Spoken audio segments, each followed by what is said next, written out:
পিঠা বানানোর সবথেকে সহজ রেসিপি আমার কাছে এইটাই মনে হয়। আর এই পিঠা বানানো এতটা সহজ, সামান্য কয়েকটা উপকরণেই তৈরি হয়ে যাবে। খেতে এতটা বেশি মজার হয়, এতটা নরম তুলতুলে হয় যে মুখে দিলেই মিলিয়ে যাবে।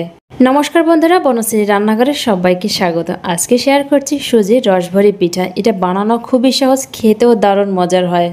একবার যে এই পিঠা খাবে, এই পিঠার স্বাদ সে আর ভুলতে পারবে না, এতটা মজার খেতে হয়। প্রথমে একটা ডিম দিয়ে দিচ্ছি, এর সাথে 2 চামচ গুঁড়ো চিনি দিয়ে দিচ্ছি। এবার এটাকে একসাথে ভালো করে মিশিয়ে নেব।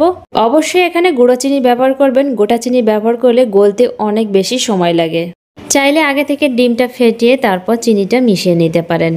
ডিমের সাথে চিনিটাকে খুব ভালো করে মিশিয়ে নিয়েছি। এবার এর ভিতরে দিয়ে দেবো 5 টেবিল চামচ সুজি। এখানে অবশ্যই ছোট দানা সুজিটা ব্যবহার করার চেষ্টা করবেন, তবে মোটা দানা সুজি ব্যবহার করলে মিক্সিতে ব্লেন্ড করে নিতে হবে। এবার এর ভিতরে 2 টেবিল চামচ গুঁড়া দুধ মিশিয়ে নিচ্ছি। আর এর সাথে সামান্য পরিমাণে নুন দিয়ে খুব ভালো করে এটাকে মিশিয়ে নেব। আর পিঠার ব্যাটারটা ঠিক এরকম করেই রাখতে হবে। এবার এই পিঠার ব্যাটারটাকে 5 মিনিটের মতো রেস্টে রেখে দেব।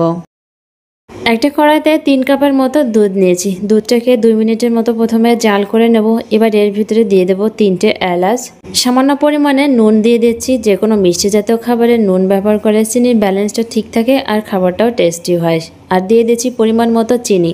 চিনিটা যে যেমন খেতে পছন্দ করেন সেই অনুযায়ী চিনির পরিমাণটা কম বেশি বাড়িয়ে নিতে পারেন।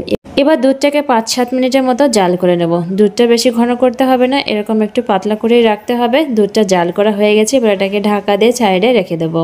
তেলটা মাঝারি গরম করে নিয়েছি। এবার পিঠাগুলো দিয়ে দেব। এভাবে চামচে করে পিঠাগুলো দিতে পারেন, চাইলে হাত দিয়েও দিতে পারেন।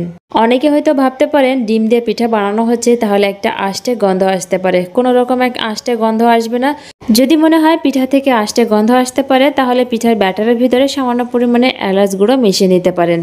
পিঠাগুলোকে বেশি কড়া করে ভাজা যাবে না, আর বেশি কালার করেও ভাজা যাবে না, তাহলে পিঠাগুলো শক্ত হয়ে যেতে পারে। পিঠাগুলো ভাজা হয়ে গেছে, এবার এগুলোকে তুলে গরম গরম দুধের ভিতর দিয়ে দেব। এগুলোকে নাড়াচাড়া করে ভালো করে মিশিয়ে ঢাকা দিয়ে দেব।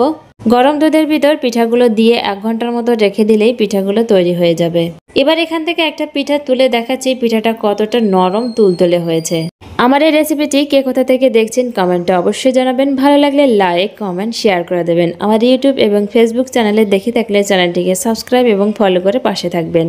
হাতের কাছে থাকা কয়েকটা উপকরণ দিয়ে এত সুন্দর নরম তুলতুলে পিঠা তৈরি করা যায়, না দেখলে বিশ্বাসই হবে না। এবার একটা পিঠা কেটে দেখাচ্ছি কতটা নরম তুলতুলে হয়েছে।